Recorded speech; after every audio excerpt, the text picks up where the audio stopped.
Hello, everybody, and welcome to Table Talk. We have Michael with us this week, and Jay's out Hello. for the week. Oh, Sorry, everybody. He'll be back soon. Next week is actually Geek Way to the West, which Michael and Jay will be woo. attending. So we'll be taking a break for next week. We'll make sure that's in the public calendar so you're not confused. But then we'll be back the week after that. Should be the full complement the week after that. That's all right.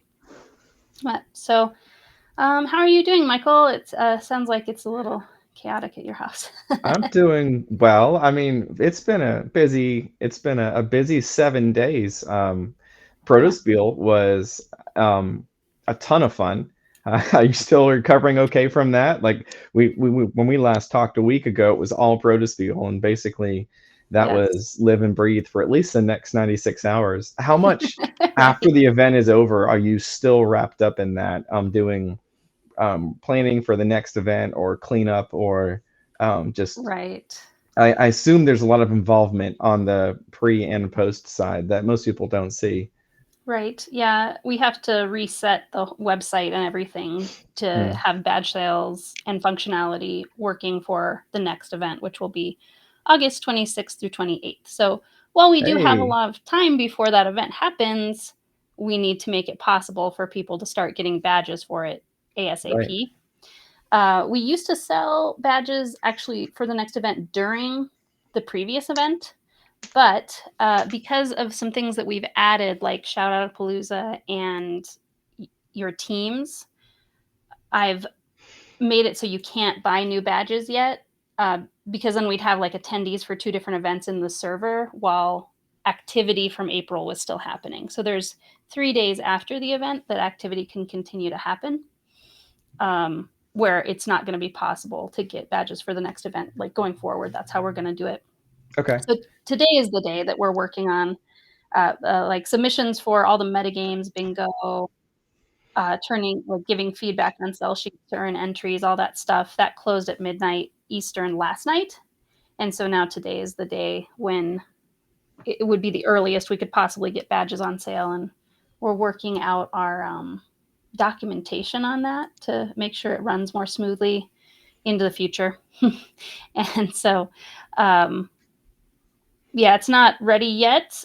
A lot of times by the time we're doing this stream, it might be in the future. Uh-huh. But And if you're tuning in on this stream on a weekly basis, then we'll be sure to let you know when those badges are up and also what the windows are, because there's always a couple opportunities to get the badges at a discounted price. You just have to right. do there's the early bird special, right? There's the Mhm.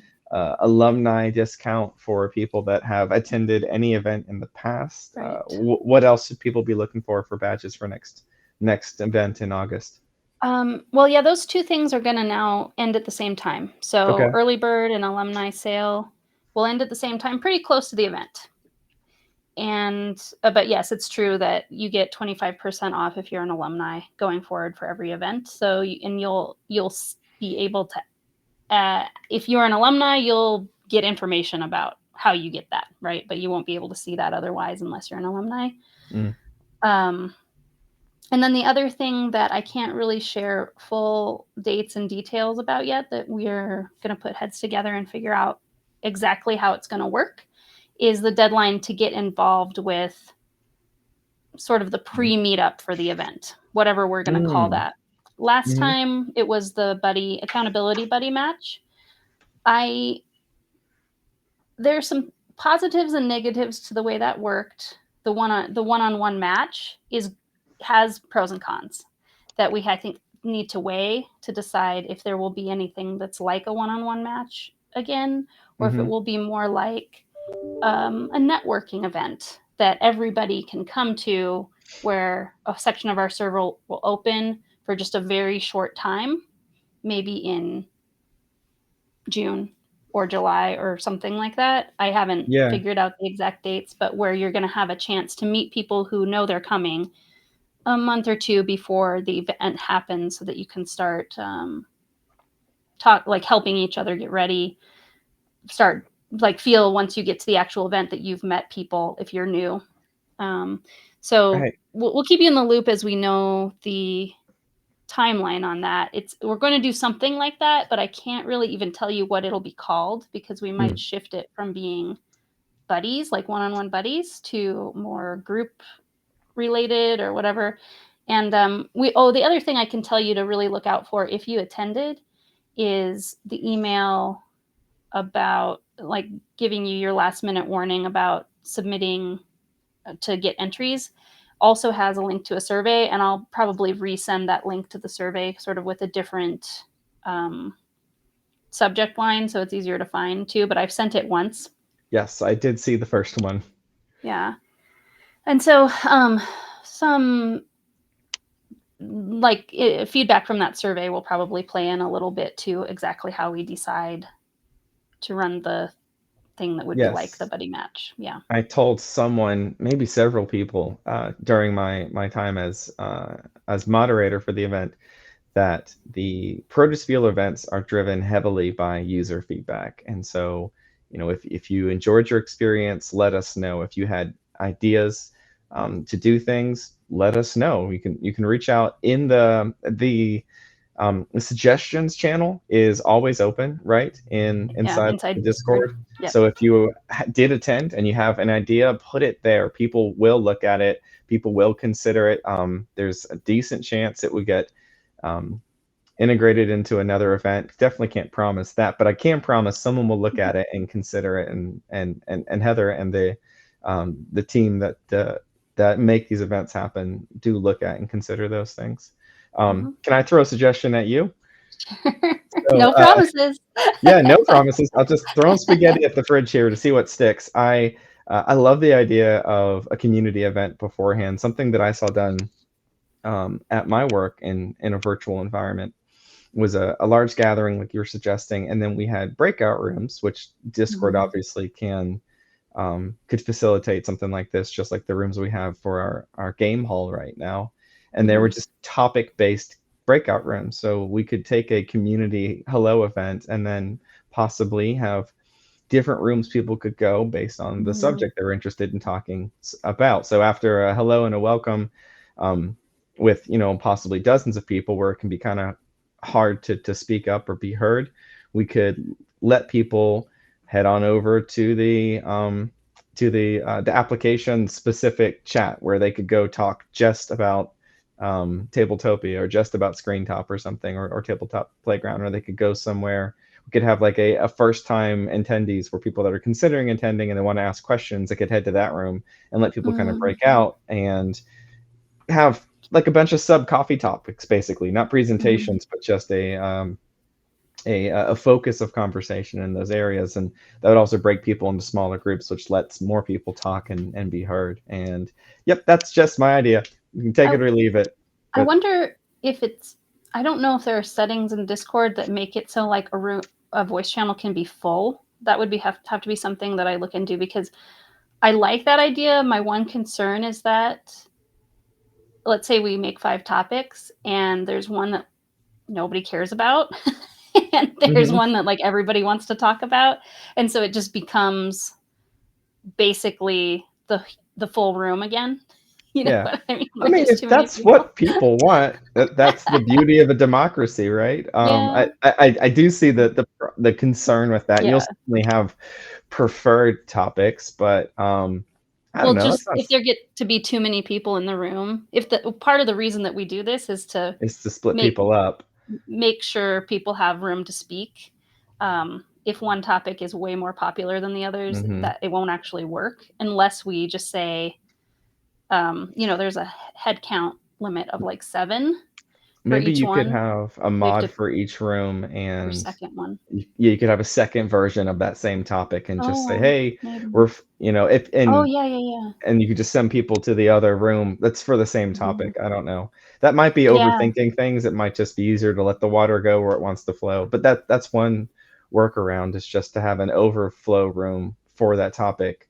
Um, Mhm. that is the Yeah, and it'd same be topic. easy for us to do that since we could say, like, "This hall is this topic," and Yeah. you can have multiple tables in each hall, so You could even have one person in charge of the main hall, and you could send them if you wanted to control it a lot. you could send them to different tables. So you table 1, you table 2, and you could split out Mhm, mhm. 50-50 if you thought you knew that a particular Hmm. topic would be interesting. So Oh, yeah, yeah, so, we could practice what it's like to sign up for games yeah, by posting cards that say the topics and have people thumb them, yeah, actually. And that would be nice because the way it works is very hard to it feels really intimidating, I think, the first time people try to do it. uh-huh. Intimidating to Oh, I see read what up you and mean. understand how to use it. But Yep. once you do it, it makes a lot of sense. It's just you kind of need to practice it once before it feels unintimidating. So you're So, saying post the topic cards and then let people give it a thumbs up to show they're interested in that topic, and then have a mhm. moderator say, "Okay, we've got 14 people interested in this topic. We were looking at a table being full at 8 people. So and they Right. call out the first 8 thumbs up names and send them to table 1, and then send the next 6 people to table 2. That I like that. That could work. You just need more human capital to do that. You need people to organize people. But if you have, Mhm. enough organizers or moderators helping you out, you could definitely sort it that way. I mean, I think I could do that by myself if there was no one to help me. That requires one moderator, and it's just Yes. and it's not going to go on for. I'm thinking it would be like 1 or 2 hours long. Oh, that's true. I Um, guess you don't by have to have a moderator in the individual rooms. You could let people do the not discussion on their not own. necessarily. I mean, it would be nice to have, but it wouldn't be an absolute requirement. I would say. Yeah. I agree. I'd rather have, the moderators actually come because everybody's Mhm. going to want to meet them anyway. But Yes. yeah, so no, that was our board gameizer. Uh-huh. We just made a game Design for one. Heather. Uh Totally. It's fun. If we didn't get to see you at the event last weekend, we missed having you there. It was a great time, and I'm sad that the next one is 4 months away. Although I do like the spacing. I feel like it gives me enough time to work and develop and move the games I have along, and incorporate the feedback and suggestions that I've gotten on games that I brought. And it means that when I play somebody else's game 4 months later, it's often in a different place, which means that's a Mhm. lot of fun. I get to see those changes. Yes, that's always really exciting, especially as people start getting really close. Mm-hmm. We have a couple of people really close to going to Kickstarter that have been Mm-hmm. coming for a year or more. Um, so it's fun to be able to be part of that journey with them. Very excited to see that. Uh, So, yeah. what are we talking in? And there's some extra syllables in there. What are we talking about today, Heather? This week we're talking about alien theme, and this one is kind of on hard mode. I think there are a lot of games that are space themed, so I Uh would huh. say this is not about space theme. It has to actually involve aliens, right, as part of the Yeah. conceit of the game. Did you look up on Board Game Geek the game family category where you can see games that are tagged with aliens slash extraterrestrials as like an aspect of the game? Did you see that? No, I didn't look that up. Let If you me. wanna I hand am hand me off the link, I will send that now. I So can put I it in the public apologize chat. to chat. I am less prepared than usual this week, but I did look at that. This is actually, I think this is just a useful thing for game designers in general. I didn't know you could do this. If you just search something on Board Game Geek by default, for like advanced search, it'll let you put in very specific fields like publisher or designer or primary mechanic. But oftentimes the thing you're looking for isn't there. It's not a sortable field. Think the fields that we have in Protospiel Online for the prototypes, but people can make lists and tags and create things on Board Game Geek called families. And if you go to Board Game Geek in the search page and you click um, on the search page and you see that drop down option for board games and you click on that, you can scroll down to the families option and search all kinds of things there and find much more specific lists, like the one that Heather just put in the chat here, which is games marked as either with aliens or extraterrestrials. I think this is a community source list, but it can be super helpful if you're trying to find out what else has been done in this space. Maybe you want to make a game about cats and cryptocurrency. Didn't we see 2 of those at Protospiel? I know we saw several cat-themed ones. Oh, there was one about cats in Hawaii. Right. There's Yep. one about ranking cats. I played that one. Anyway, Yeah, there was definitely cat herders and Popoki. I'm I not sure if I'm played the first pronouncing one. I that played right. Cat Herders. That both were very much about cats, and I even feel like I might be forgetting somebody too. And then there were 2 about cryptocurrency. They weren't about cryptocurrency and cats. One of them was about cryptocurrency and dogs, though. There it is. I knew there was a pet. So if you wanted to search cats as a category in Board Game Geek, you couldn't. So you wouldn't be able to know if someone's already made your game, more or less. But you can go to that families option, where if you can just show them the search bar in the top right, because this took me ages to figure out, and then click on board games, you can choose families as a search option. And then if you type cats there, you'll find lists of games that incorporate felines or cats, or there, animals category cats. And that's very helpful, especially when you're trying to search something that isn't a major theme, like European war, or what's another major theme? Fantasy, something like that. Okay. And Where so it that's doesn't get counted as, it's not officially theme no, kind of by Board Game Geek, but yep. users can create these I believe themselves. I believe that's how it works, and it's been very useful resource for me to kind of see what's out there, under categories that aren't tagged as metadata officially by Board Game Geek.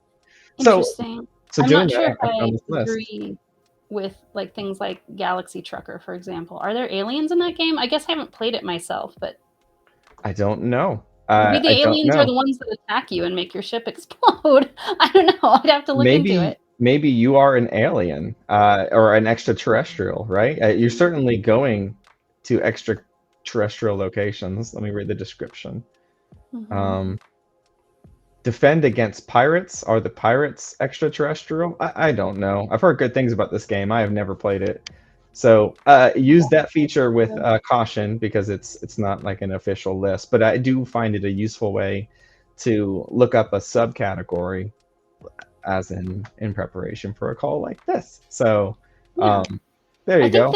I think this page is actually what we link to on our bingo card, like Hmm. reference on our website.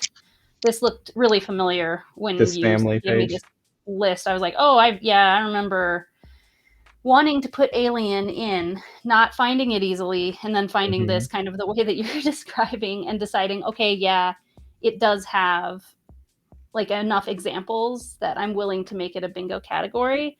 But Mhm.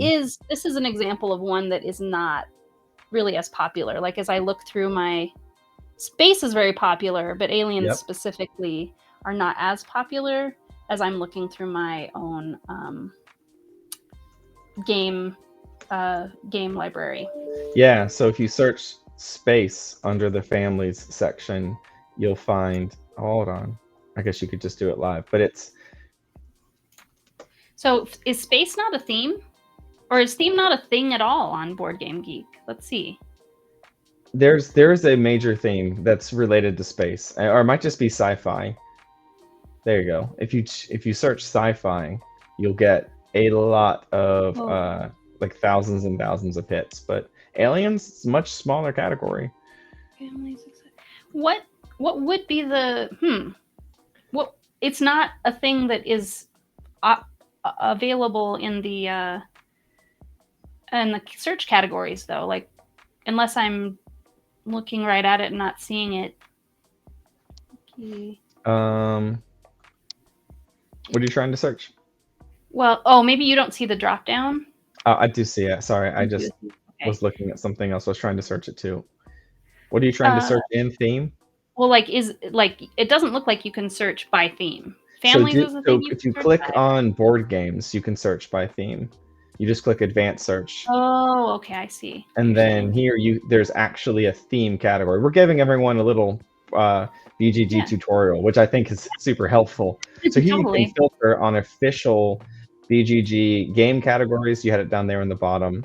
Game categories, game mechanics, and there's quite a few options here, but it is limited. So when I was making a game about, I was designing Crowded Kitchen, I assumed I was not the first person to think about using cards to build recipes in a real-time frantic scramble, but I couldn't find the exact theme that I was looking for here on this list. So space exploration, sci-fi, those are options. Aliens, not so much. So that's where the categories like families can be very helpful to come up with a list. Okay. But I bet if you search all sci-fi space exploration games, you'll find, even with two things checked, you'll find far more than 500. So it is kind of a narrow band that we're diving into right now. Right. Terraforming Mars, that is I think some people have probably heard of that game. Right. And then when you do it, it shows it by rank Uh-huh. naturally. I don't know if You you can can sort the sort other it one by. by rank, but it doesn't show it by rank by default.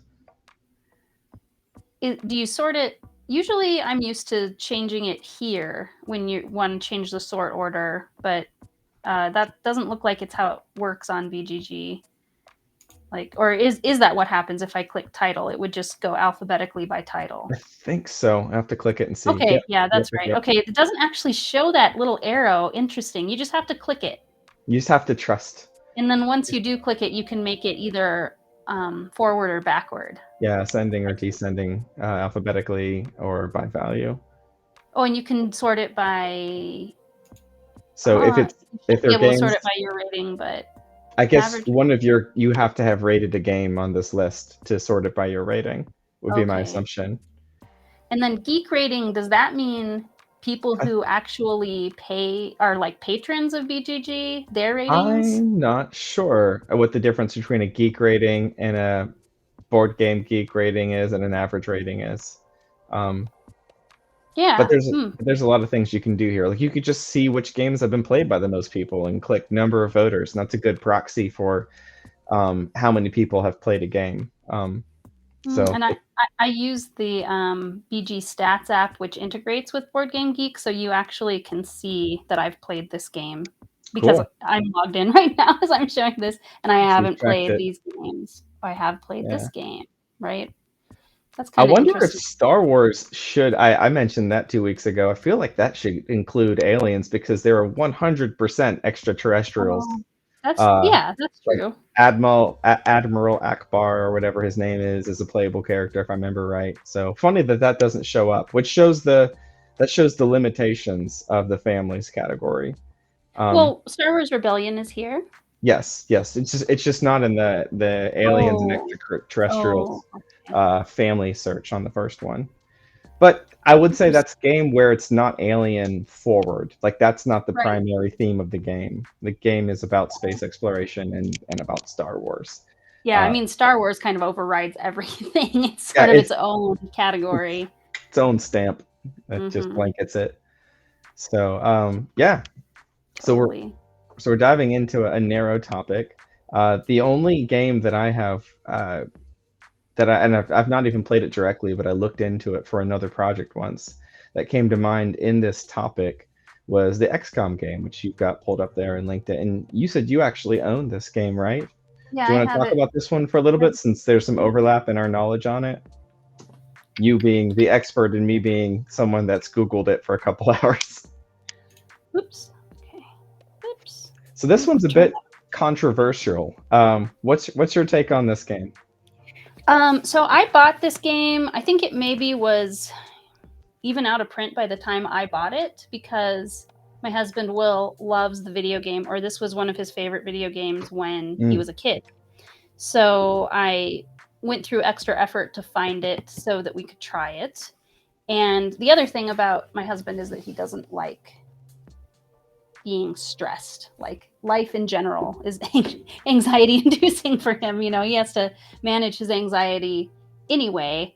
And then being put in a time limited space in real life when there's like all these pieces you need to move around and everything uh-huh. um, is not his favorite. So it's not really a game that he's probably ever going to want to play again unless it was. And so we talked about even just selling it after trying it once and decided it's such a unique game that's out of print. And we also like introducing new people to board games, right? So we could picture a time where we might want to have like a board game night specifically for playing this, because we have people who are curious to see what it's like in our life.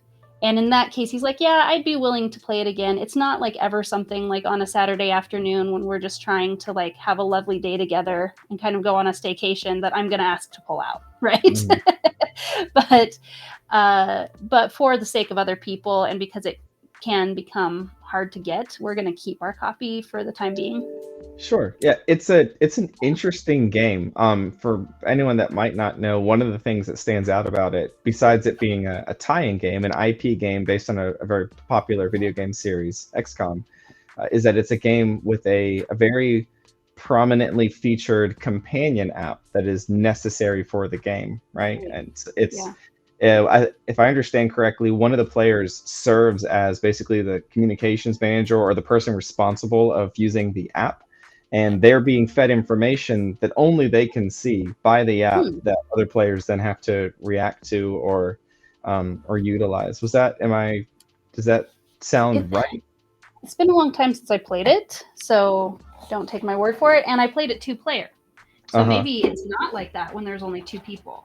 So that I do know that it's for 1 to 4 players, but there are 4 distinct roles no matter how you play it. So in a 2-player version of the game, you have on 2 hats and you are juggling twice as many responsibilities, and I assume it's twice as stressful. So maybe the game has a different feeling if you play it with 4 players. If you ever do dig it out for a certain set of guests that would feel this kind of game was fun, let me know, because I'd be curious to see how your experience is with a 4-player count instead of playing it with just 2 or 1. Some of the reviews that I've watched and read about the game highlight that fact, that it's a very different experience at different player counts. And yeah, so maybe we really specifically need to play it at 4 before he decides he doesn't like it. You know? Yeah, maybe so. Hello, Play Cool Games in the chat. How are you? Good to see you. Welcome. Good to have you I'd be with interested to see how that feels. Do the aliens? What role do the aliens have in this game from your memory? They're attacking you, right? Yeah, Coming in to the video ruin the game. day. So Cool Games, we are talking about aliens in general and XCOM specifically right now, being probably the most specific representation of a game that I own that is about aliens. Is actually about aliens instead of just space, and how it's also one of the primary examples, kind of side by side, I would say, with Mansions of Madness 2nd Edition, of a game that you have to have an app to play. So it's about the video game. XCOM is about aliens are invading us, and you need to build your squad to deal with, aliens are invading this building, like build your squad, go eradicate them. I think oh shoot, what are the specific aliens in this game called? I don't know, and it's wild. One of my favorite video game subgenre is a real-time strategy game, and XCOM is one of the best known video games in that genre, in that family. But I've never played an XCOM game. I very much need to rectify that, because I've played just about every other prominent game in that genre, but never XCOM. So I don't know the language or the lingo for the game. What's funny is that also, because this was one of my husband's favorite video games as a kid, and this is why we bought the game, like I was saying before, maybe some of you showed up. I made him a special, like, 30th birthday childhood themed birthday party, that I took a bunch of like his favorite things from childhood and made activities. And this little dude, they look like the classic alien, like the the thing that you'd see at Area 51 or whatever, if you went to Roswell, New Mexico. But like this, they look a lot like this symbol, honestly, in the game. And man, but they have like and so I went and looked this thing up. My brain doesn't remember the name of them anyway, but they have a special name. And yeah, so you have, The thing is that it's X-rays. X-rays? That's what it says, Wikipedia. Or at least Interesting. that's the name that the human soldiers. Oh, also sectoids. Sectoid. Does that sound correct? That sounds more correct, yes. Okay. A sectoid. Yeah, I made a target shooting game with like cartoon villains from the 80s. And so like some of them are huge, like the Stay Puft Marshmallow Man. And I remember the sectoid is like tiny. So it was like a hard target. So you have these like UFO minis. So it has a lot of like fun. Oops. Here, let me try this way. Fun production value in the game. So it doesn't see my face and it will focus on this maybe. I don't know. I'm so bad at this. Tried. I saw it try. Yep, I could see it. Yeah, it caught the zoom in there for a minute. Just kind of blurry. Anyway. Yeah, so you put these out. You find out kind of at the beginning of the round sort of where they're honing in on. And then you have to quickly make decisions about how you're going to deal with, like how you're going to deploy your soldiers and deal with them. So I think it's like, I guess it's kind of pandemic-like. It's a map of the world. Yeah, and you're trying to manage resources and minimize losses in different areas, trying to not get overwhelmed at any one point, right? Right.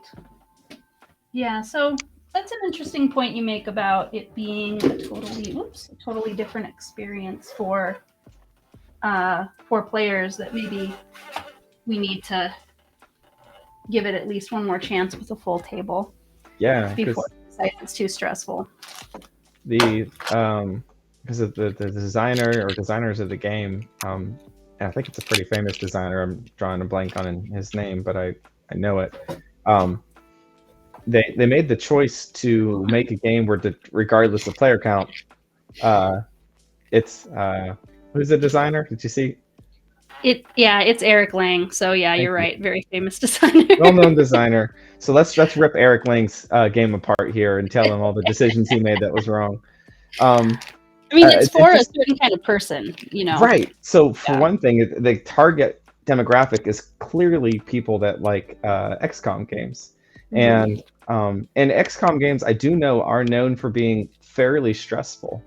They have permadeath, so if you make a wrong decision, you can lose a game character forever, which is very different from a lot of video games. And so I do think he was trying to probably recreate some of that stress in the game, but it's hard to balance for a bunch of different users a stress level that is enjoyable because it's overcomable and it translates into victory, versus just unpleasant and makes you not want to repeat that experience. Well, it seems likely, if my husband liked the game a lot when he was a kid, that it's not as real time, the original video game. I might be wrong about that. That's kind of just a was I saying? No, it's not. It's the category is a turn-based tactics.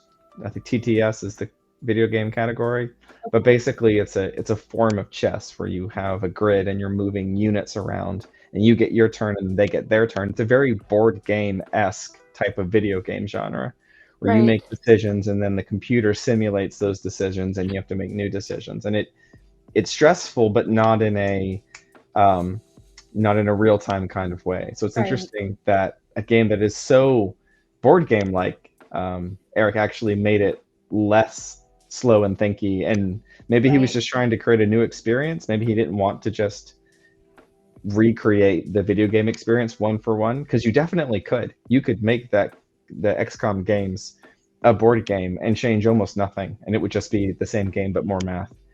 Yeah, I suppose it might have been the kind of thing where if you let people think as long as they wanted to, it would take just way too long to play. And also, XCOM is not a multiplayer game. It's just one person sitting there controlling everything. So just the fact that you're bringing up to 4 people around the table to play it, I think you actually do have the option to turn off the real-time aspect of it. But it might make you feel a little bit like you're cheating or something. You're not having the intended experience, but that also might be if you were playing especially solo. Like again, maybe my husband should break it out sometimes solo and turn off the real time and see how much he likes it, Yeah. or if he's just like why I would just rather have the nostalgia of actually playing real XCOM if I was going to sit here and do this, right?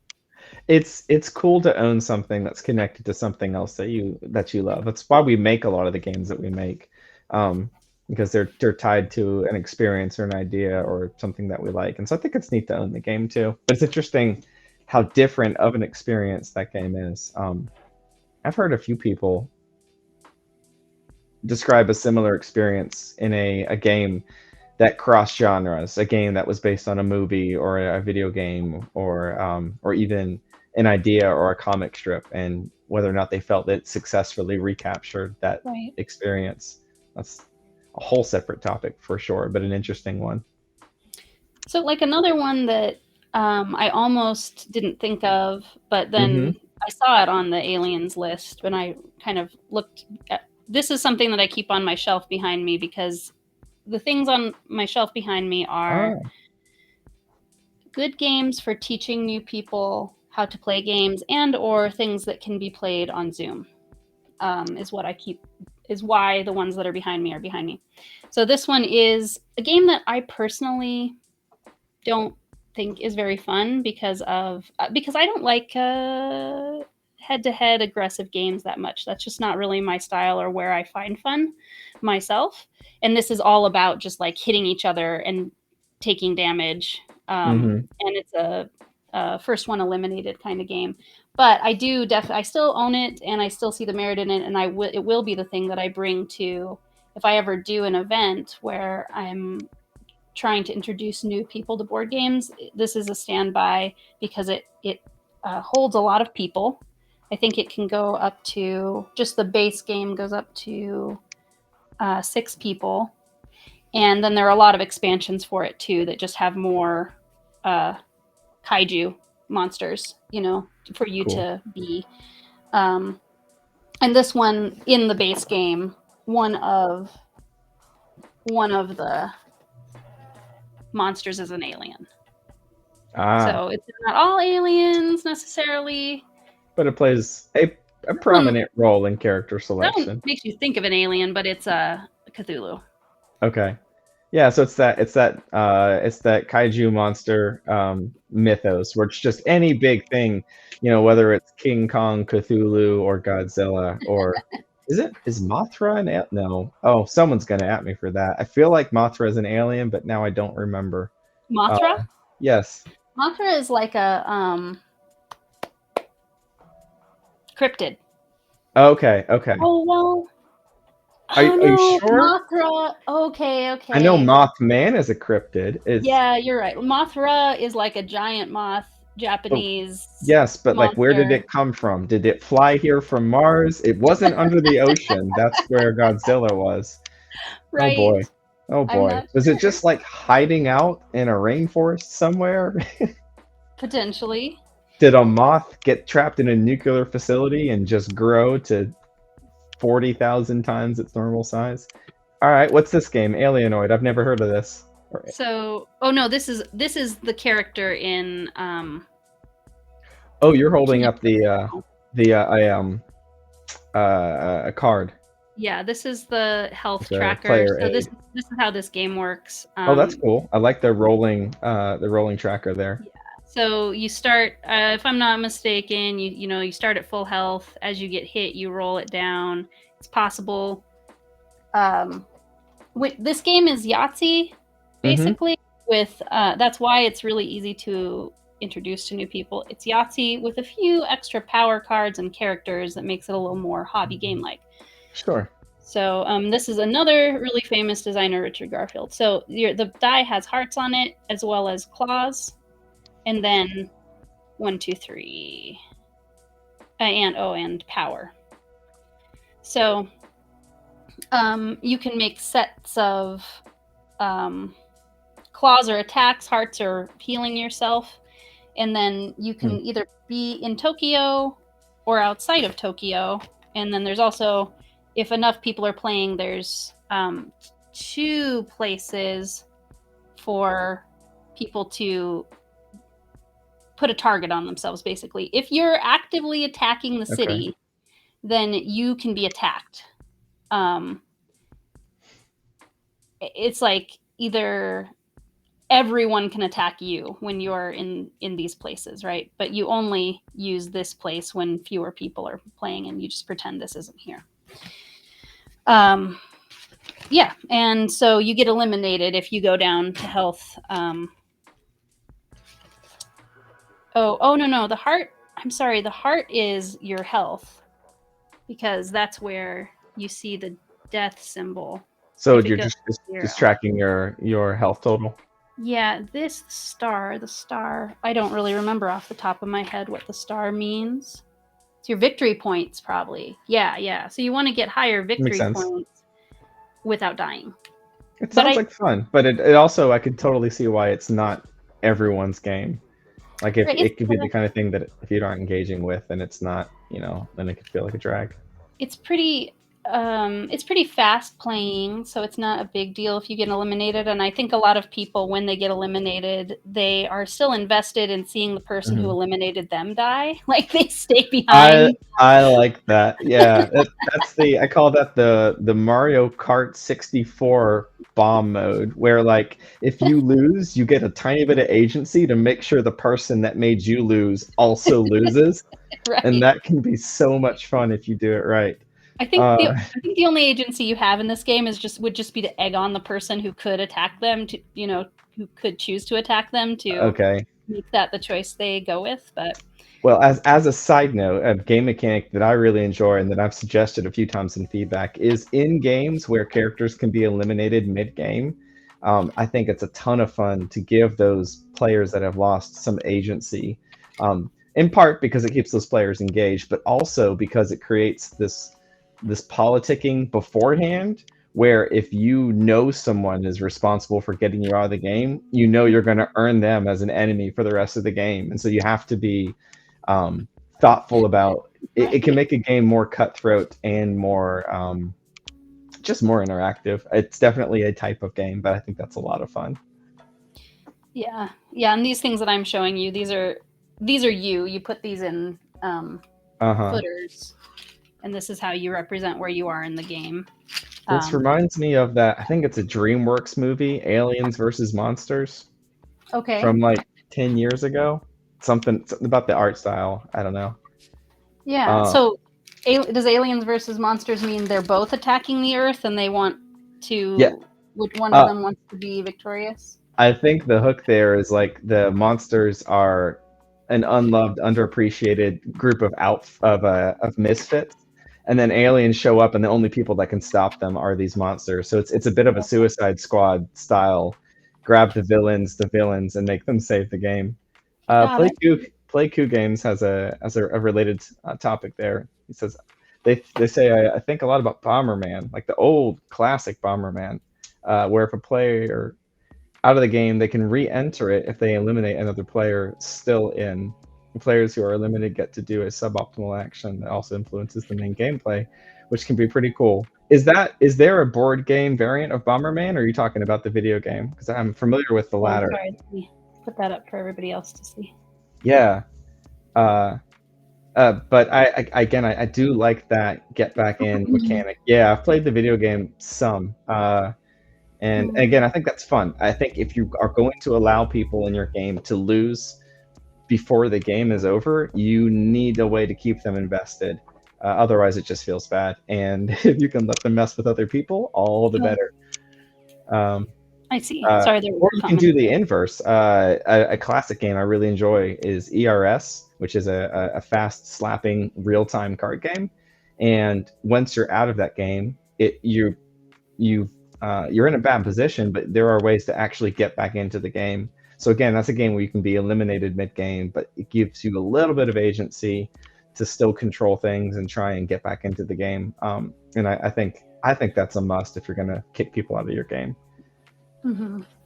Well, our aliens genre is a little bit drier than I think the other topic. So if Play Coup, if you or anyone else has any alien or extraterrestrial games that you've played or you'd want us to look at, put that in the chat. In the meantime, do you want to jump over to one of our activities? Or, oh, you have another game. Oh, yeah, I know this one. Yeah, so this is our good friend Eric Slauson made this game. And it's not it says monstrosity, right? So it's monster is the theme, I guess, that pops out the most, but honestly, the It's way a little of everything. framed is like the Department of Recording Anomaly Witnesses. So it's an anomaly, which very much sounds like an extraterrestrial, or if you look at these examples on the cover, I think they look a lot like aliens. Aliens/monsters. I mean, like, that's, I don't know, I guess aliens are a type of monster. They kind of It's smash. probably left open to interpretation intentionally, because the theme of the game is just wacky, crazy things. That game is super fun.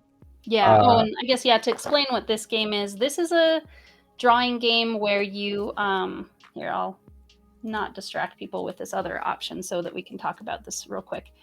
Go for it.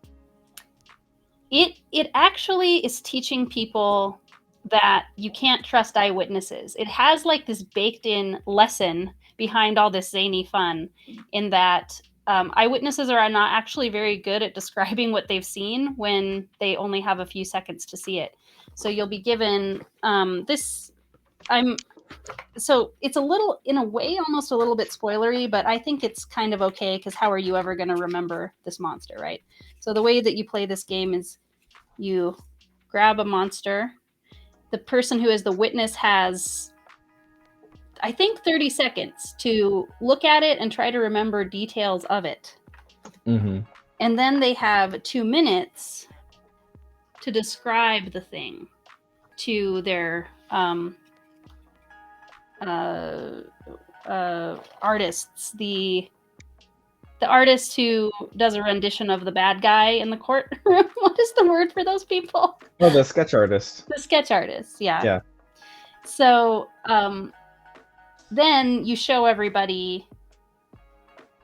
Well, yeah, everybody shows their drawings of the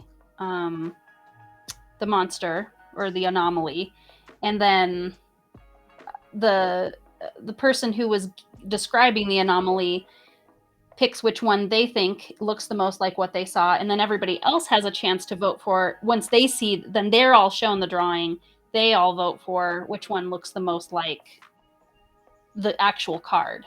So and then the witness will be given points based on how much that matches up, right? So it's just a very, they're in the and it's fun too, because every card has this different weird monster on it, and so they've just gone hog wild with like getting a bunch of different artists involved in this game and letting them draw really, really weird things. So it's a really cool project, and they've been releasing expansions to it as well. And it is something you can play over Zoom, and is pretty approachable for. It's a little harder to play over Zoom than some things, because I think you need a game master to sit out, to be the person who shows the cards at the right time to the right people. That makes it a lot less stressful to play over Zoom than trying to make it so the person who's handling the cards doesn't see it, because they have to like look away while holding it up. Can you see it? You know what I mean? It's right. Like really awkward. So I don't mind being the game master for my family, and my family loves this game. Or like my husband's mom and dad and sisters. Well, okay, his dad doesn't ever like games. The rest of the people who like games at all in his family like this one a lot. Specific. Yeah, right. Well, and then this one I've heard of, but yeah, I was just taking a look at that, and it looks super cool. I sent you a link if you want to show some of the pictures of it for everyone on BGG. But it's a print and play, or at least it has a print and play option. Which, if that's still a thing, that means people could try it on their own. Yeah. But it is a pen and paper, like a writing game, not a roll and write per se, but it's a game where you're making notes on paper and tracking movement around on a grid. And because I'm developing my first like pencil and paper style game right now, I have a to-do list to play more games in this genre where you're marking things down as you go, and it looks like a lot of fun. Thematically, it looks like a little bit of of oh, I'm just gonna draw a blank on everything. A little bit of like a social deduction game where someone is secretly like there's a secret role and someone is secretly the alien on the ship, if I read that right. Um, but I like this drawing as you go. I played a solo roll and write dungeon map builder back at the beginning of COVID when I was all alone and we weren't seeing anybody. Where you just printed out paper and you drew rooms on a grid as you went through them. And this looks like it has just a touch of that. This looks really cool, and I have not played it, so I might print out the print and play and check it out. Thank you, Yeah. Play Cool Games, for the suggestion.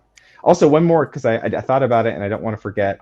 The first game I bought from the Game Crafter is an alien themed game um, by Jason Glover of Grey Gnome Games. It's called Desolate. It's one of the Game Crafter's best sellers because it's that low price point. I think it's $15, or at least it was at one point $15, and it's like a 20 something card deck. So it's a solo game, and it's a inexpensive game, and it's a simple game component wise, which I think hits the target market of a lot of people designing and playing games on the Game Crafter, and it's pretty good.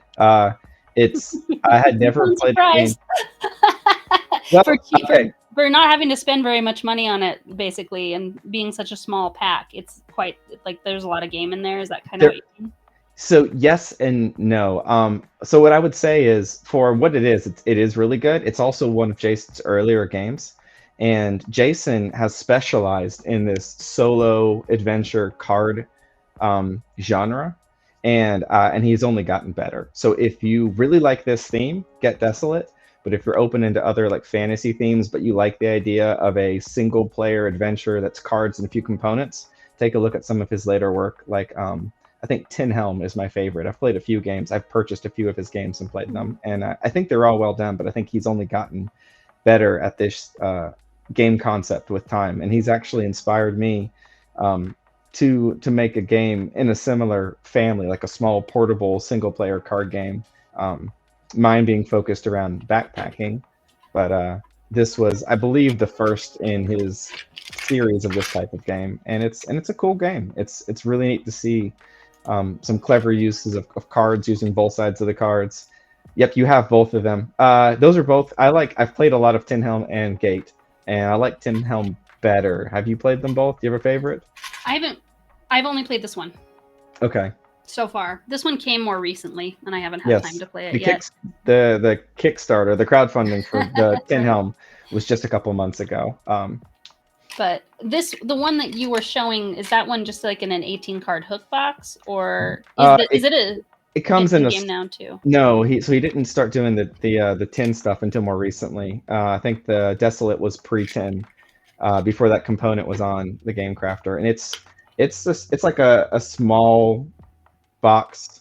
I can't think of the name of it. It's like the size. It comes in a box that's like the size of this notebook, and it's about that thick. So it doesn't hold up as well. The packaging isn't quite as nice. It's a great game, but since people aren't likely to go buy all of them at once, if you were to pick up one, I'd recommend one of the two that you just showed on screen, Tin Helm or Gate. Those are both super cool. Cool and amazing how much stuff you can fit in a mint tin. I That, wonder, that do you think directly. I mean, these didn't exist on the Game Crafter until 3 or a 4 years ago? Year and a half ago? It was before the pandemic. I don't think it was, because I remember the announcement, and it came while I was a designer, and I didn't start using the Game Crafter until early 2020. Maybe they just did a big push around it, but I thought I remembered them actually releasing them in 2020. They might have made them better in 2020, like they might have made more decks that fit inside of them, or made it possible to print the cover right on the tin. That might be it too. They made a lot of improvements to it, but I think it has been a part on the Game Crafter, at least a possible kind of box to buy, longer than that. But I wonder if he could change Desolate to a Mint Tin game by swapping around some components and stuff. 100%, because it's the exact same design idea. It's cards and then little cubes that serve as trackers. He's used the same design template for this type of game across at least the last 3. And that's the inspiration that I'm drawing for the backpacking game through, which is seeing what you can fit inside of a tin, that you can fit a combination of. He's got very clever use of packaging where he uses cards that are the exact size of the tin, and then he uses some smaller cards that lets you lay the tiny die and cubes next to them. And that's what I am just straight up stealing. Like, oh, these are the components that fit. Okay, I will make those components my starting point because I know they fit in the package, right? That's part of the trouble of manufacturing is what can I fit if I want this package? And I might completely wander away from that box, but if I'm using a tin, knowing what can fit in a tin, card counts and things like that is a really helpful place to start with a design. So I use those constraints as my initial component constraints for that game's design because they work really well. Yeah. So one more thing couple things I feel like we better make sure to mention. Yes. If we're talking about this theme, this is a really fun game. This is a Protospiel tested game too, Flip Ships. And this is an interesting story as well. What has happened here? This was a game that basically always, I think, was based on the conceit of an IP, Space Invaders, but the designer just got it. And you see, I've rated this as a 10. That's funny. I don't spend a lot of time rating things, but this one was like a great memory that I had. It's a cooperative game. I played this. The only time I ever actually played this game was at a board game cafe, and I'm usually a pretty, like, especially in public, chill person. But we were literally on our feet, like screaming and yelling, all of us, high-fiving and stuff like that, playing this game, even in a public space where it was probably pretty rude to do it, but we just could not keep it in. And what has happened with this game is it's out of print. Like, it was, and it's interesting too, it was like $40 at the time, and I really liked it. But I didn't really have enough budget to like go crazy on board games. I think I put it on my Amazon wish list and saw if I would get it for Christmas and didn't buy it right away. And then it just went out of print. But what has happened with it is that it's gotten picked up so this was by Renegade. And now there's a new version of it by a completely different publisher, and it really is Space Invaders. It got the IP. That's awesome. Yeah, I saw on the other one, it was like destroy the invading spaceships that are not Space Invaders. Right. That's great. It's great that it got cheaper. The IP. Now that they have the IP, like, I actually have, I wish I had already picked it up from the friend, but I have a friend who's good about finding good deals and then reselling, like buying 6 and selling them to their friends for the same price they got. Yeah. And so I've bought it from a friend and I don't have it in my house, but it was like way cheaper too with the IP. So it's interesting story of like, if you don't think you can get the IP in the first place, still publish it, and then it might attract the IP to actually happen the way you might have pictured in the beginning. That's cool. That's a really cool success story. And then the other one I feel like we're really remiss not mentioning is Nemesis. Yeah, I saw that on the list. That's another one that I've heard of but have not played before. And it's another example of this is Alien, the game, the movie Alien. But they didn't use that actual IP. And now there is another one that is not the same game. In this case, it's not the same game, but it's Fate of the Nostromo. Is really very specifically, it's the Alien movie, and it came out very recently.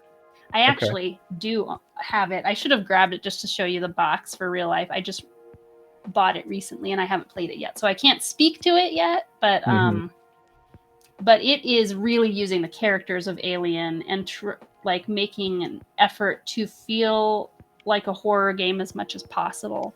Which kind of brings us full circle back to that, well-known IP tie-in into a game. And I'm curious to see what your experience is playing that and how well they've captured the feeling of that movie. Yeah, I'm too much of a wimp to watch that movie. I'm pretty sure it would disturb me, so I don't watch it. I think my husband has seen it and liked it, though, so he'll be able to speak to that. There you go. All Awesome. right. Do we Well, want to run a question real quick? Oh, we got a pretty light chat right now, so we can save that for a day. We've got more people around. we can. And also, you are done with your lunch break. We've made it to the hour. That's right. We managed This to has fill the been whole time, this has even been with a lighter load. another lovely hour of Protospiel Table Talk. Who knew? We had more. We had the aliens were inside of us the whole time. It's true. It's We true. had more to talk about than we thought. Well, Exactly. Jay, we missed you. Next week, what should people expect, Heather? No table talk next week We're because off next week. it's Awesome. Geekway Okay. to the West, and both Michael and Jay will be at Geekway to the West. I guess I'm so excited. a good thing to mention about that, and like that is a really special convention for Jay. I'll do that in his stead, is say that he was one of the founders of Geekway to the West, so makes a special effort generally to be at that convention Yeah. each year. I've heard So nothing but good about it. I've never been to it. Actually, it's my first in-person board game convention, so I'm very much looking forward like um, ever, to not since the attending. pandemic or whatever, Yeah, but you never went to them before the just pandemic. So. ever. Before I was a designer, it was on my to-do list. I actually wanted to go to a large spiel in Germany as part of like a traveling with some close family members and do a Europe tour and make a Germany board game event part of that. But I never dreamed that I could attend as a designer, and that's what I'm going to be doing. So I'm very excited. Maybe I Yay. can share some of my experiences when I get back. Yeah, we probably will have to make some time to talk about it the week after.